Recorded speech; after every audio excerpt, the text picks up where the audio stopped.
By 2050, given the trends in world population growth and in changes in incomes, the demand for food is going to increase by 70%.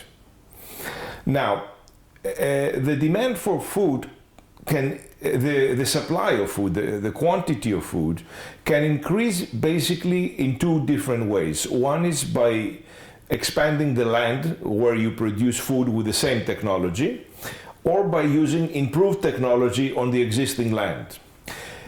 Most of the improvement in yields, in production per hectare in the past have occurred by increasing land productivity, in other words, by new technology. Except Africa. In Africa, the increases in production have taken place mostly by expanding the land frontier. Now, there's two areas in the world where there is a lot of land that still hasn't gone into production. One is Brazil, northeast Brazil, northwest Brazil, and the second is Savannah, Africa. These are the two largest reservoirs of land that can be brought into production. But that's not enough. Basically, the major way in which food production is going to increase in the next 40 years is by increases in yields, by better technology. So it's inevitable that we'll have to use new technologies. Now, given the differences between the yields, say in Africa, and yields in the rest of the world, the gap is actually quite substantial. It's maybe 4-1. So you need to really increase the productivity of land in Africa, and this can only take place by applying new techniques. There's where the new green revolution comes in. I think the producers and the farmers, as long as they have the incentives, they will produce. So the matter is to give them appropriate technologies. Now, the interesting thing for Africa is that many technologies already exist that are appropriate for Africa, and they have been tried experimentally. And in fact, there is a center in Ghana that is a repository of all the available technologies, and the managers of that center say that there is already ready off-the-shelf technologies to be applied for cassava, for maize, and for several other products. The question is, why are they not being applied? And the answer is a little bit complicated, because to apply new technology, you need to make sure that it's going to be profitable for the farmer, both the small farmer and the medium farmer. So prices, number one. The inputs, you have to assure that the people get the inputs and they can finance the inputs. That's where credit comes in. So there's a variety of institutional changes that need to be made. So it's not behavioral changes, but you need institutional changes. And in fact, because the African agriculture, and most of the agriculture in the world is smallholder agriculture, it's the institutional changes that are going to be needed in order to create the possibility to adopt the technology, okay? And that's where the next revolution is not going to be only a green revolution, it's going to be an institutional revolution.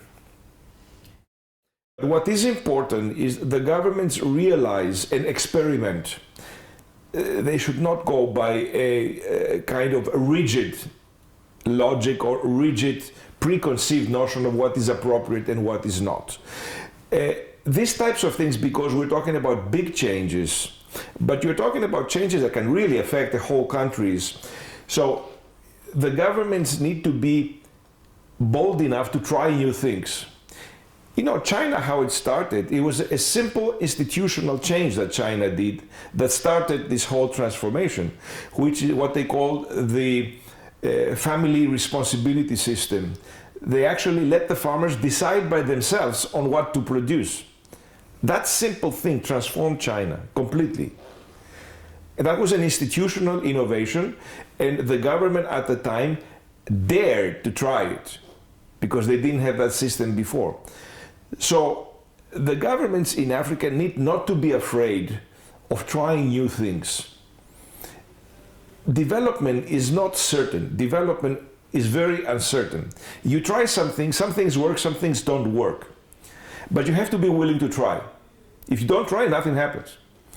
And that's why I think really the message to governments is this: don't be afraid to try new things. Try them on a pilot scale. Even if they work, you can expand them. But try new things. Because nobody really knows what is best in any given circumstances. We have ideas, but you never know for sure.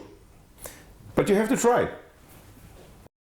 In many parts of the developing world, there is a top-down mentality that we know best for the farmers. That's not correct. If you give the farmers incentives, they will take them and they will move. So the governments have to trust their own people. You cannot just do a top-down approach. And here is where a lot of conflicts come, because, for instance, when you had this recent food crisis, the governments blamed it on the private traders. These are the bad guys, they exploit the people and everything. That's not correct. There is a lack of trust. So this lack of trust is the biggest challenge. And when that takes over, yes, the private sector tries to make money. The farmers try to make money. Everybody tries to make money. So are they speculators because they try to make money? Everybody in the world tries to make money. So what can you do about it? The question is, make the rules such that they can really do the best that they can and let them experiment. And so governments have to be not afraid to try. That's my main message.